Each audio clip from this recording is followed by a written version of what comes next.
although she has contacted her siblings and they don't have any either.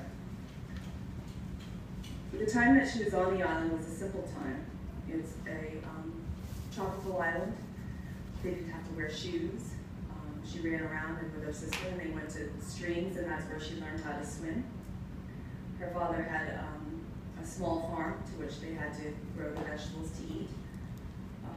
He worked long hours and also was a carpenter and mason.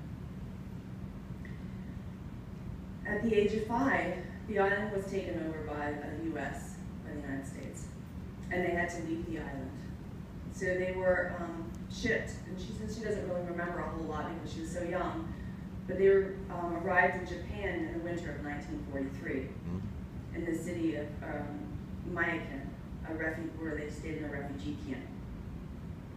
She remembers because they came from a tropical island, it was winter and they didn't have any shoes, so they would walk around without any shoes on.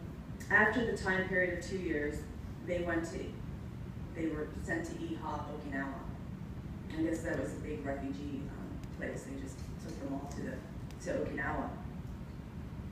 And the U.S. government provided them with temporary tents to live in. They were given rations, like cheese and dairy, which they never had before. They never ate that type of food. Not to mention it was in a can. They had very few resources to bank on. So her father was, like I had said, he was a craftsman or a carpenter, and he knew how to lay mason work. So when people could get enough money together, or they would just help each other, they'd build the base of the homes because they were all stone, she said. So they would build the base of their homes, and then their first house was a thatched roof house. And she said they didn't even have a front door. It was of the tent material. So that, and then later he built a stone house. So he was one of the lucky ones because she was lucky in the sense that she had a father. There were people who had no fathers, but they were just women who had their children with them. So which today is going on at this moment as we speak. But my mother was unable to attend school after the age of 13 years of age due to the lack of money for the family. And then at that age, they also felt that she didn't need any further education. On a side note, she, at that age, started to collect wood from the nearby woods to give to people and to sell to people for wood, because that's what they used to cook their food with. She was also employed by the government to dig roadside ditches and cut down plant or grass. And then she became employed as a full-time housekeeper. And she stayed there at the residence of the people for a month. And she said she woke up at 5:30 in the morning and worked all day until night, washing clothes and ironing and the things that we do as women. And she was allowed to come home one weekend a month, and all of that was for $5 a month. So at the age of 17, she had saved enough money to travel to mainland Japan with better jobs and real money could be earned. She was employed for 7 months as a housekeeper before she returned back to Okinawa to help her father around the house. She continued to do odd jobs and save money. If you know my mother, she can really save money. She reached out to members, oh wait, wrong page, sorry. She liked to travel. So she saved money and sometimes found herself going back to Japan, where her sister Kasako had been married and employed in Japan. At the age of 22, my mother received her Gohonzan in 1959. She was introduced to the practice by her older sister Humi. And around the same time, her employer spoke of an American military man who was, quote, an honest guy, and he introduced her to my father, Walter Kramer. He was non-practicing Protestant from Pennsylvania, but it was tolerant of her practice and wanted to impress the young Kiku when he wanted to marry. After 2 years of courting, they did, and moved to the U.S. in 1964, to North Carolina, PT1, I think, or at Cherry Point. There she became involved in studying and attending meetings, and she said she went every day. And I think they had this knit group of Japanese women where they could encourage one another. They spoke the language, because they were in a land that didn't speak their language, and reached out and shakabuku'd others. She gave birth to my brother, Walter, in 1965 as the Vietnam War was ending. And my father was honorably discharged at that time. And she also, 10 months later, gave birth to my second brother. But at that time, they went from North Carolina to Easton. And my second brother was born there in Easton.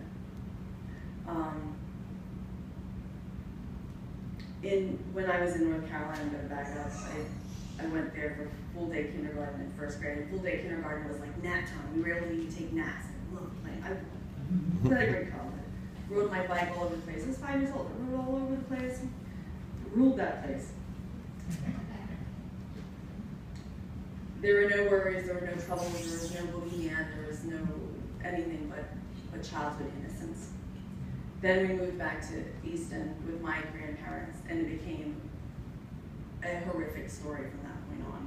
If you can imagine taking yourself and your children, or 3 small children, into a home that really, after the war, that you weren't really liked, let's say.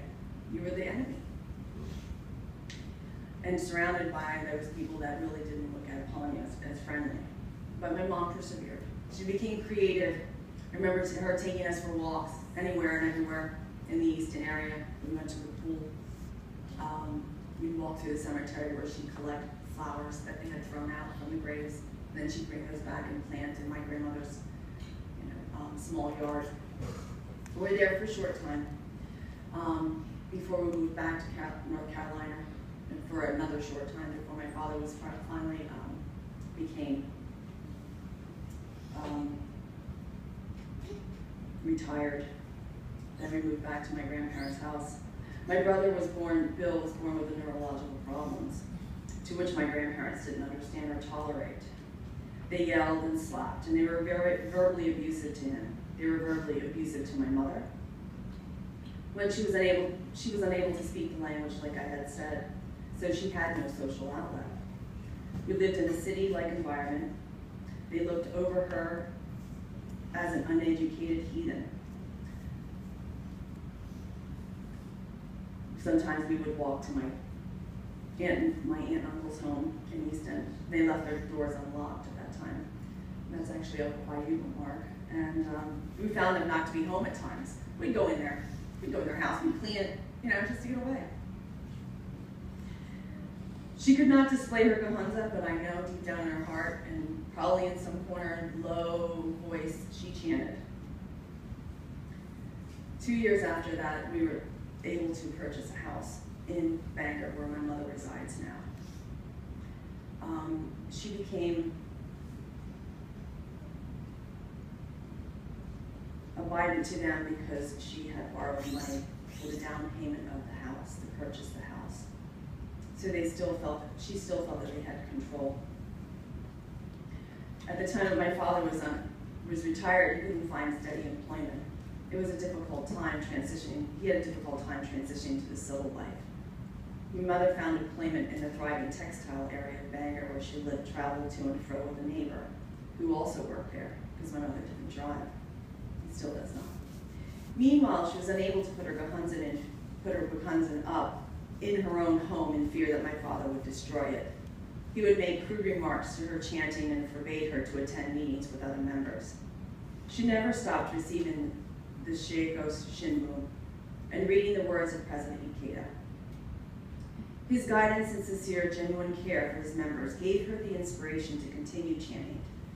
My father became angrier due to the lack of employment. The lack of employment led him to drink more. The drinking led to too many fights, outbursts, and punishments to all the family members.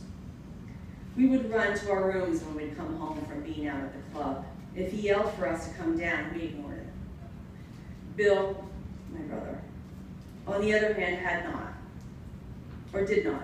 He would always long for the affirmation of my father and did whatever he asked. Unfortunately, that usually led to my brother going to his room either sad or mad from my father's statements to him. When my mother would intervene on behalf of Bill, my father became angry and more abusive. At times, my youngest brother and I would have to step in and yell at our father while they could get away to another room. My father rarely pursued anyone beyond the kitchen. My mother showed nothing but kindness and love for her children. Those years were tough for all who lived under that roof, but many small triumphs occurred. My mother was able to save the down payment that she borrowed from her in-laws in just 4 years.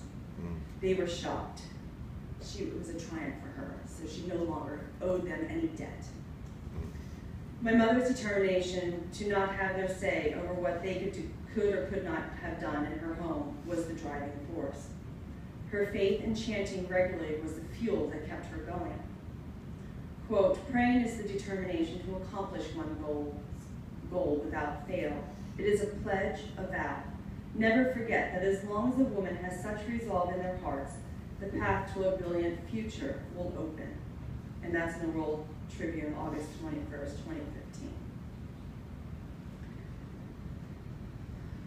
2015. Living in Bangor, she reached out to members she had kept in contact in North Carolina. In later years, she even reached those in Japan. They came to visit from faraway places as their spouses began to retire from the military. She befriended other Japanese women in the area. If she had heard of anyone who was from Japan, she would talk to them.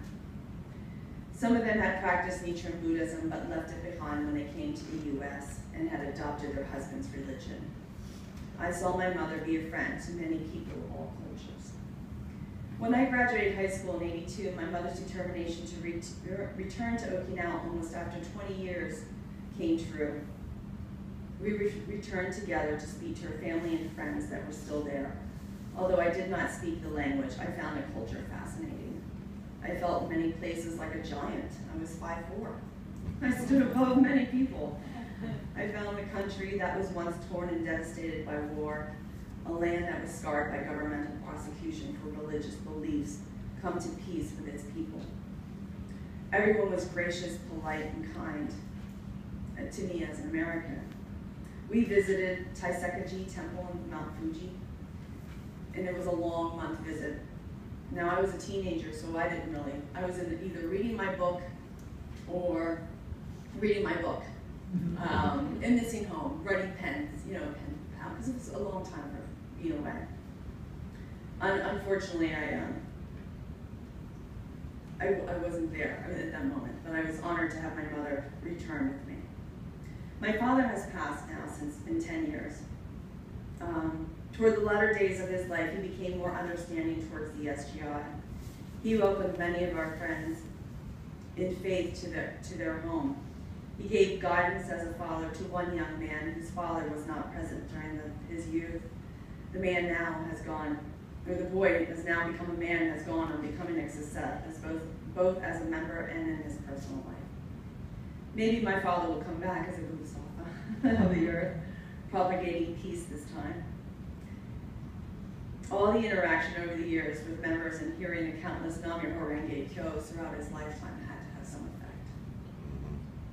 In reflection, my mother's house is now a place that gives her much personal joy. She's able to have many SGI meetings.